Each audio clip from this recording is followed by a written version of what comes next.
बिहार में इस वक्त सियासी पारा बेहद हाई है। जिस तरह से दलितों के घर जलाए गए, अब उसको लेकर राजनीति पूरे चरम पर है।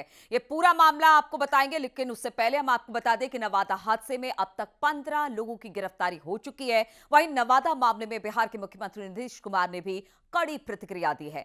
सीएम नीतीश कुमार की बात की जाए तो साफ तौर पर कहा है कि किसी भी व्यक्ति को कानून हाथ में लेने की इजाजत नहीं है और इस मामले में जो भी दोषी है उन पर सख्त से सख्त कार्रवाई होनी चाहिए।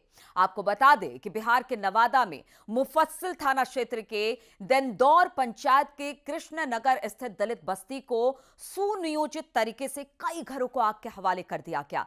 इस घटना में आधिकारिक तौर पर अभी तक कुल 21 घरों के जलने की पुष्टि हुई है। क्या है पूरा मामला, हम आपको बताते हैं कि आखिर क्यों इन दलितों के आवास को जलाया गया, घरों को जलाया गया। तो नवादा जिले के देंदौर पंचायत के कृष्णा नगर स्थित दलित बस्ती में आग लगाने की घटना से हड़कंप मचा है। घटना के बाद गुरुवार की सुबह का नजारा बिल्कुल भयावह था। घटना के बाद पुलिस प्रशासन की टीम लगातार गांव में कैंप कर रही है और क्षति का आंकलन भी कर रही है कि आखिर कितना नुकसान हुआ है। जानकारी के अनुसार 2 दर्जन से अधिक मवेशी इसमें झुलस गए हैं। ग्रामीण पूरी तरह से इस वक्त भयभीत हैं। ग्रामीणों ने बताया कि बड़ी संख्या में लोग वहां पर पहुंचे। जिस जमीन पर दलित बसे हुए थे उसे भूमाफिया जबरन बेचना चाह रहे थे और काफी दिनों से उन पर दबाव बनाया जा रहा था। उसी को लेकर काफी सालों से यह विवाद चल रहा था। रात को अचानक बड़ी तादाद में दबंग गांव पहुंचे और हवाई फायरिंग कर पूरे गांव में दहशत का माहौल कायम कर दिया। इसके बाद दलित बस्ती में आग लगा दी गई, जहां पर 2 दर्जन से अधिक झोपड़ियों में आग लग गई, जहां पर अनाज समेत कुछ मवेशी भी जल गए। हालांकि किसी जान की नुकसान की बात इसमें सामने नहीं आ रही है। इस वक्त हम मौजूद है नवादा के सदर प्रखंड के तेतरिया पंचायत के कृष्णा नगर गांव में, जहां बीती रात दबंग प्रवृत्ति के लोगों के द्वारा दलित बस्ती में आग लगा दी गई थी और आग लगाने के पीछे का कारण जमीन विवाद बताया जा रहा है। और रात की तस्वीर के बाद अब सुबह में आप देख सकते हैं कि कितनी भयावह तस्वीर है।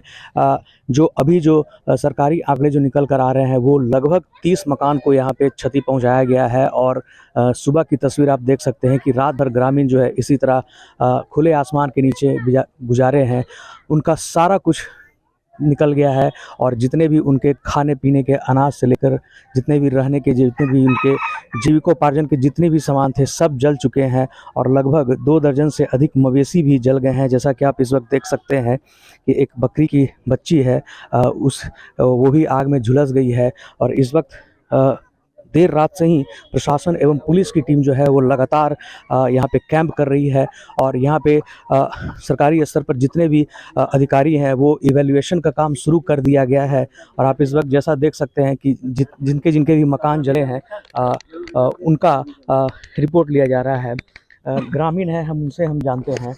बताइए, रात से लेकर अब तक कुछ क्या क्या हुआ है?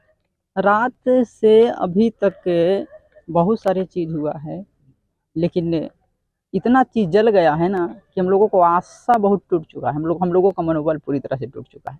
यहाँ पर ऐसा कौन सा चीज़ नहीं है जो नुकसान नहीं हुआ है। हर एक चीज़ों का नुकसान हुआ है। यहाँ पे आप लोग देख सकते हैं, यहाँ पे तस्वीरों के माध्यम से बहुत लोगों का नुकसान हुआ। जैसे कि यहाँ से 20 प्लस मवेशी थे, वो सब खत्म हो गए हैं। किसी का पैसा 1.5-2 लाख रुपया, मेरा स्वयं गाड़ी था 1.5 लाख, वो भी खत्म कर दिया गया। अनाज वगैरह भी, सारा चीज, अनाज रोटी सब, अनाज वगैरह तो पूरी तरह से बर्बाद कर दिया गया है। मकान की अभी तक क्या स्थिति है? मकान की स्थिति पूरी तरह से बुरी है। किसने क्या कहा है, राजनीति किस तरह से हो रही है, जरा वो भी बताते हैं। तो नवादा की घटना पर 90% लोग एक जाति विशेष के हैं और आरजेडी समर्थक जीतन राम मांझी ने कहा है, नवादा में मुसहर और चमार जाति के लोग बरसों से एक जगह पर रह रहे हैं। दुसाध जाति के भी लोग वहां पर रह रहे हैं, लेकिन यही विरोधी दल के लोग और खास करके जो यादव समाज के लोग हैं, वे लोग जमीन के ये में 1-2 दुसाध जाति के लोगों को अपना पक्ष में कर करके उनको आगे बढ़ा करके यहाँ घटना का अंजाम दिया है, जिसका प्रमाण यह है कि पुलिस जब पकड़ा धरी किया है तो 12 को ज्यादा भी लोग पकड़े गए हैं। तो इससे साबित यही हो रहा है कि समूचे बिहार में वो लोग अभियान चला रहे हैं कि शेड्यूल कास्ट जी जमीन पर रह रहा है तो न रह रहा है तो सब जमीन को अपना कब्जा में लेकर के उसको अपना मकान बनाते हैं या बेचते हैं। इस पर सरकार को ध्यान देना चाहिए। सर, ये कहा जा रहा है कि अपोजिशन के लोग ये तोहमत लगा रहे हैं कि दलित नेता कुछ बोल नहीं रहे हैं। दलित नेता है कौन? दलित नेता जीतन मांझी क्या नहीं है? दलित तो शुरू से बोल रहा है। विधानसभा में जब विधानसभा के सदस्य थे उस समय भी हमने कहा था कि बिहार में 70% परमाना पर्चा का जमीन है, एक पार्टी विशेष के लोगों के कब्जे में है, कब्जा किया जा रहा है, उस पर सरकार ध्यान दे। तो जब बिहार विधानसभा में जीतन मांझी बोल सकता, तो जीतन मांझी तो दलितों में भी सबसे दलित आदमी है जो उसने कहा है। तो इस बात का तो लोगों को समझदारी होनी चाहिए। जीतन राम मांझी का कहना है कि यादव समाज के लोग समाज जीतन मांझी बिल्कुल बुरा है और निर्घृणित कर रहा है समाज को। जात व्यवस्था पर वो हमला हमेशा करते रहते हैं। इसको मैं देखूंगा और मैं पता करूंगा कि वहाँ पर क्या हुआ और उसकी कार्रवाई करेंगे।